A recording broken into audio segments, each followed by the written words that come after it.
Pero ¿cuáles son los retos, los principales desafíos que debería tener en cuenta el Ministerio de Economía y Finanzas, el ministro del Mercuba? Estamos con Iván Alonso, doctor en Economía, economista, quien por supuesto nos va a ayudar a dar esta mirada al panorama que tenemos.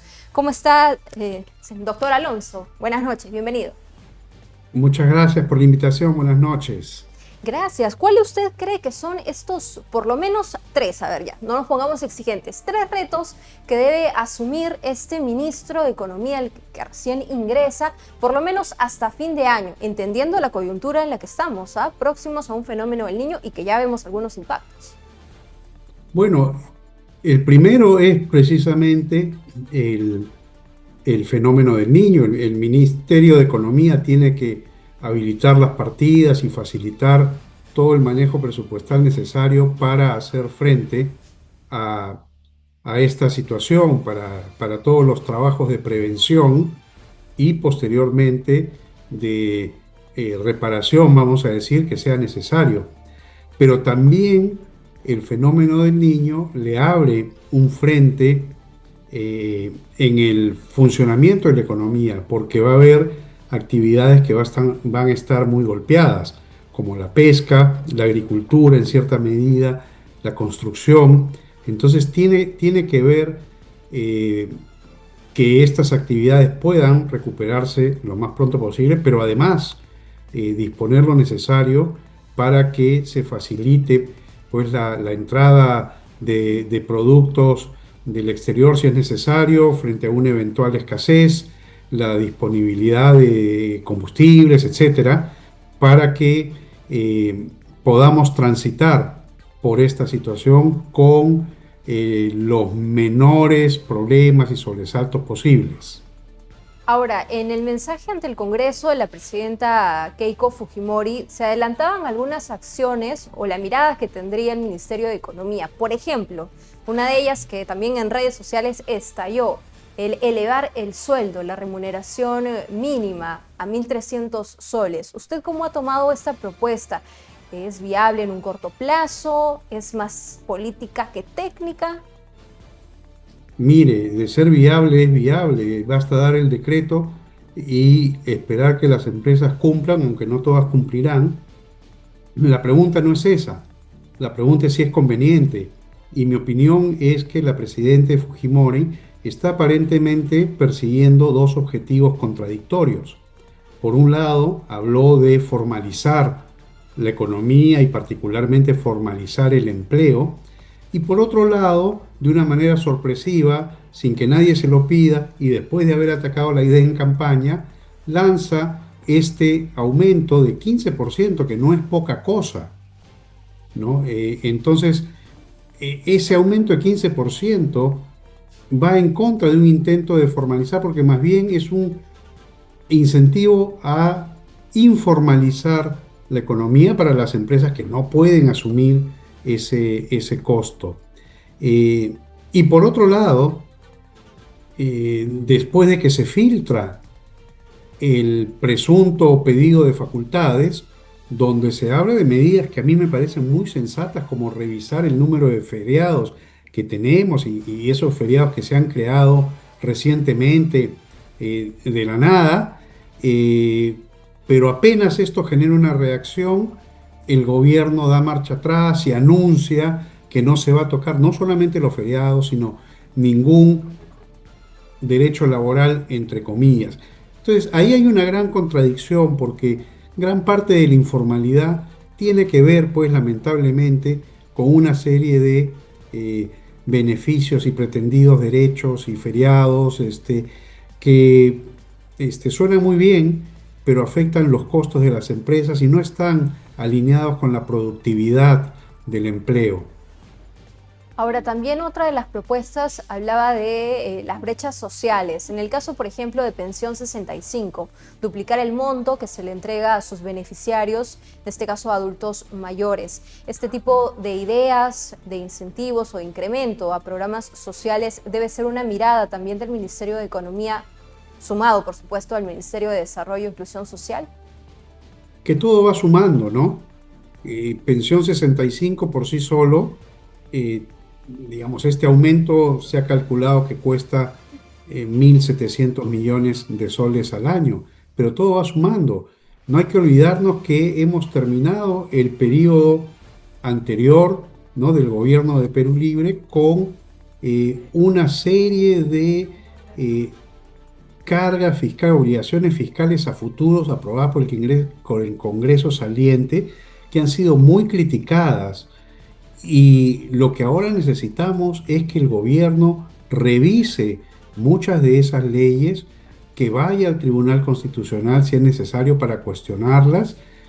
Y lo que nos hemos encontrado es un, un discurso presidencial que estuvo muy bien en muchos aspectos, pero me parece que no estuvo bien en crear una serie de nuevas obligaciones fiscales, que es lo contrario de lo que en este momento se requiere hacer. Exacto, en ese punto del equilibrio fiscal, ¿no? El Consejo Fiscal ha alertado en el transcurso del Congreso pasado una senda de leyes, de proyectos que lamentablemente no fueron observados tampoco por el Ejecutivo de ese momento. Entonces la mirada también de este Ministerio de Economía, del Ejecutivo, debe seguir una línea de austeridad, o cómo se tendría que manejar entendiendo el contexto en el que estamos y los complicados desafíos que No podemos afrontar. solamente, sí, es, como usted bien dice, es una cuestión de austeridad, de disciplina fiscal, ¿no?, que se ha perdido lamentablemente en los últimos años. Pero va más allá de eso, porque es también una cuestión de eficiencia económica. Hay reformas que en su momento costaron muchísimo aprobar, como la eliminación de la cédula viva, este ajuste automático de las pensiones, y que ahora se ha reintroducido alegremente, tanto para los maestros como para los militares y policías. Y el efecto que eso va a tener es que cuando se contemplen en el futuro aumentos para maestros, para militares y policías, va a haber que considerar el impacto de cualquier aumento en las pensiones de los que ya están retirados. Pero como siempre los recursos son limitados, ese efecto va a ser que los aumentos sean más moderados, que no podamos remunerar como se debe a los maestros, a los militares y a los policías, que cumplen una función importante, tienen que mejorar mucho en cómo se desempeñan, pero son personas que deben ser remuneradas adecuadamente. Y estas leyes que reviven, valga la redundancia, la cédula viva, atentan contra una adecuada remuneración para el personal en actividad. Eso no es bueno para el país, no es bueno para la economía. Ahora, la mirada que tenemos para la inversión privada o para recuperar la confianza de los inversionistas, desde el Instituto Peruano de Economía hablaban que este es el principal motor para que también podamos seguir creciendo en materia económica. De repente, esta es la línea que también debe seguir este Ministerio de Economía, el Ejecutivo en sí. Sin duda, la confianza nunca se perdió del todo.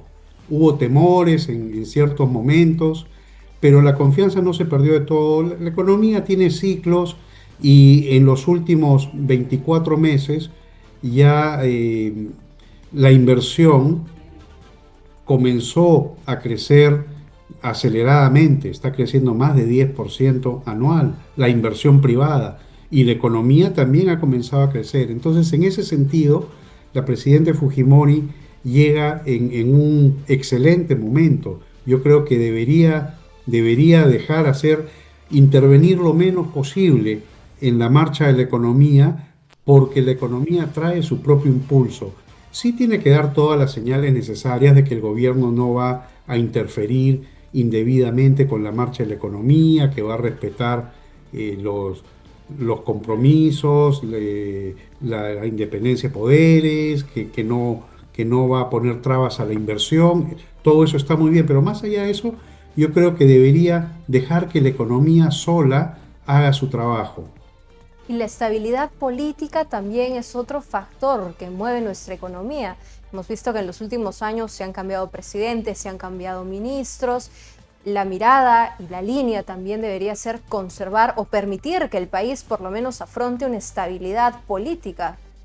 Sí, mire usted, si con la inestabilidad política que hemos tenido en los últimos 5 o 10 años, la economía ha seguido creciendo más allá de algunos tropiezos temporales, pero ha seguido creciendo. O sea, este sistema económico, este llamado modelo económico, ha demostrado ser resistente a todas las vicisitudes políticas. ¿Cuánto mejor puede irnos con este modelo si alcanzamos un cierto grado de estabilidad política que ojalá con la configuración del Congreso, particularmente del Senado, podamos alcanzarla? Y el Pero diálogo, ¿no? El diálogo que también es básico. y puedes bajar el tono, ¿no? Todavía hay muchos políticos de distintas bancadas que siguen en lo que parece ser pues una pelea de colegio, ¿no? De ver quién es más ingenioso en descalificar al adversario. Creo que si bajamos el tono, nos va a ir mucho mejor.